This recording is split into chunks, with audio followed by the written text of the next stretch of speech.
पंचकर्म और षटकर्म पर चर्चा करेंगे। पंचकर्म वमन, विरेचन, रक्तमोक्षण, बस्ती और नश्य।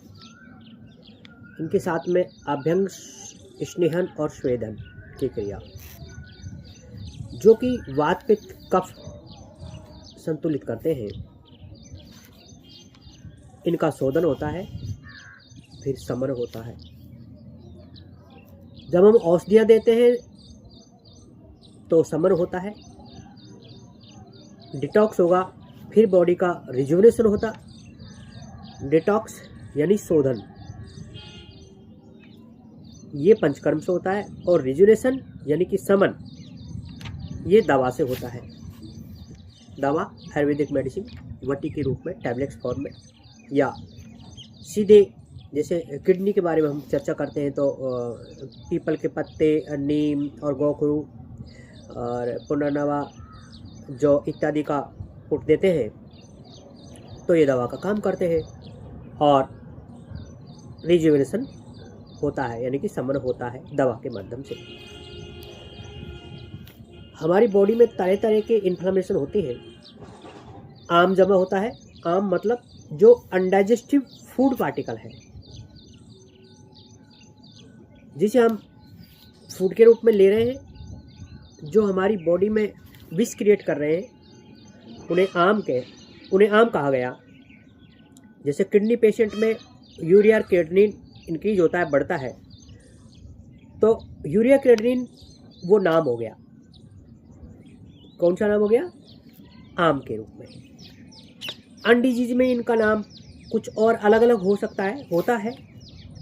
वो सभी अनडाइजेस्टिव फूड पार्टिकल्स अलग अलग फॉर्म में, जिन्हें हम आम कह रहे हैं, जो बीपी और शुगर, जैसे कि बीपी और शुगर बढ़ा तो बीपी और शुगर बढ़ेगा तो वो क्रिएटिनिन बढ़ाता है, और क्रिएटिनिन को यदि नॉर्मल रखना है तो फिर हमको बीपी शुगर पर ध्यान देना है और बीपी शुगर नहीं होने देना है। ऐसी हमको नॉलेज, ज्ञान के आधार पर हमको आहार, योगा, पंचकर्म, षटकर्म, अभ्यंग, स्नेहन, स्वेदन की क्रियाओं के माध्यम से मेटाबॉलिज्म, कैटाबॉलिज्म और एनाबॉलिज्म को बैलेंस में रखना है। यानी वात पित्त कफ का प्रशमन करना है, यानी कि मेटाबॉलिज्म, कैटाबॉलिज्म, एनाबॉलिज्म को बैलेंस में रखना है। तो हमको पंचकर्म, वमन, विरेचन, रक्तमोक्षण, बस्ती, नश्य, या प्राकृतिक चिकित्सा में हठयोग के अंदर जब हम देखते हैं तो उसमें षटकर्म यानी बस्ती, त्राटक, कपालभाति, शंख प्रक्षालन, नेति और धोती क्रियाएं की जाती है, वो भी रिजुनेशन के लिए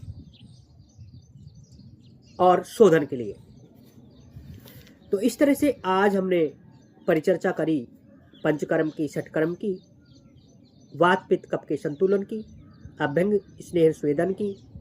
और इसमें खास बात, हमारी सनातन संस्कृति में यज्ञ एक पैथी है। यज्ञ पैथी में आयुर्वेदेषु यज्ञ प्रोक्तम यस्य रोगस्य भेषजम तस्य रोग शांत्यर्थम तेन तेन होमियत। हम आयुर्वेद शास्त्र में यज्ञ पैथी का बड़ा भारी विधान है।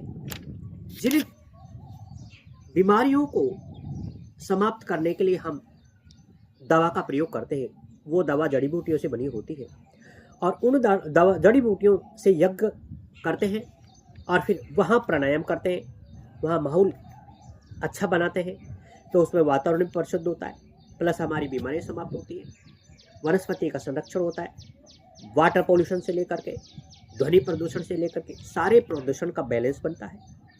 यज्ञ पैथी यानी कि सनातन संस्कृति में योग, यज्ञ, आयुर्वेद, प्राकृतिक चिकित्सा, देसी गौ माता, ये सब जो है मनुष्य मात्र के फिजियोलॉजिकल और साइकोलॉजिकल स्ट्रेस को दूर करने के लिए है। इसलिए हमें पंचकर्म, षटकर्म, गौ माता, अभ्यंग, स्वेदन और यज्ञ पैथी को अपनाना चाहिए, जिससे हम बॉडी को डिटॉक्स कर सकें, बॉडी का रिजुनेशन हो सके,